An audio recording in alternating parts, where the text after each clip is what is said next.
আজকে আমি সূরা আসর থেকে আপনাদের সামনে এবং বর্তমান প্রেক্ষাপট অনুযায়ী কিছু আপনাদের সামনে আলোকপাত করতে চাই। ওমা তৌফিকি ইল্লা বিল্লাহ সুবহানাকা লা ইলমা লানা ইল্লা মা আল্লামতানা আলাইহি তাওয়াক্কালতু ওয়া ইলাইহি উনীব। সকলে বলি আল্লাহুম্মা আমিন।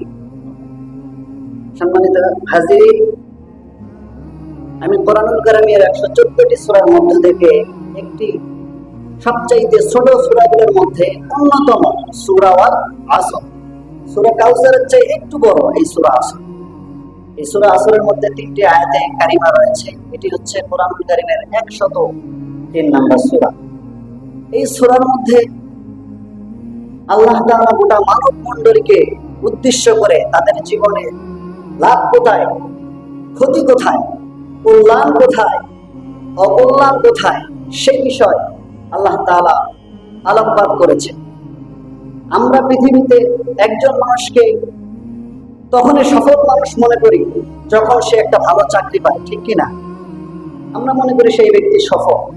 কিন্তু আল্লাহ তাআলা যে বিষয় এখানে আলোচনা করেছে তার মধ্যে যে 4টা গুণের কথা এখানে বলা হয়েছে, কয়টা গুণ বলেন?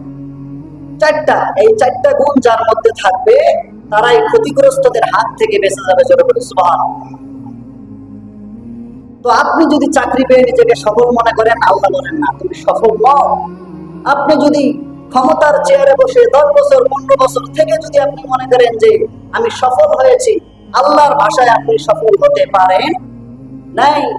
যদি ক্ষমতা দিয়ে সফল হওয়া যেত তাহলে ফিরআউনের চাইতে সফল ব্যক্তি পৃথিবীর মধ্যে একটা খুঁজে পাওয়া যাবে না। ফিরআউন সফল নয়, তার প্রমাণ কি? তার প্রমাণ ফিরআউন নামে কোন লোক আমাদের সমাজে খুঁজে পাওয়া যায়? কথা বলেন না কেন? খুঁজে পাওয়া যায়। যদি টাকা পয়সা ধন দৌলত থাকলে যদি কাউকে সফলতার মানদণ্ডে দাঁড় করানো যেত তাহলে পৃথিবীর মধ্যে সবচাইতে টাকা পয়সা ছিল কারুনের, পৃথিবীতে কারুন নামে একটি ব্যক্তিও খুঁজে পাওয়া যায় না। কথা বলেন ঠিক কিনা? সুতরাং বোঝা যাচ্ছে যে টাকা পয়সা ধন দৌলত রূপ যৌবন এগুলোর মধ্যে সফলতা নেই তো থাকে না। কিন্তু আল্লাহ তাআলা এই সূরার মধ্যে মানুষের সফলতা কোথায়, বিফলতা কোথায়, এই বিষয়ে আল্লাহ তাআলা আলোচনা করেছেন। আল্লাহ তাআলা শুরু করছেন, আল্লাহ তাআলা বলেন ওয়াল আসরি ইন্নাল ইনসানা লাফি খুসর। আল্লাহ তাআলা বলেন ওয়াল আসর, সময়ের কসম, ইতিহাসের কসম, জামানার কসম, কালের কসম, ইন্নাল ইনসানা লাফি খুসর। আমি আল্লাহ তাআলা বলছি পৃথিবীর সমস্ত মানব মণ্ডলী ক্ষতির মধ্যে আছে। আল্লাহ তাআলা নির্দিষ্ট করে কোন জাতিকে, কোন গোত্রকে আল্লাহ তাআলা ডাক দেন নাই।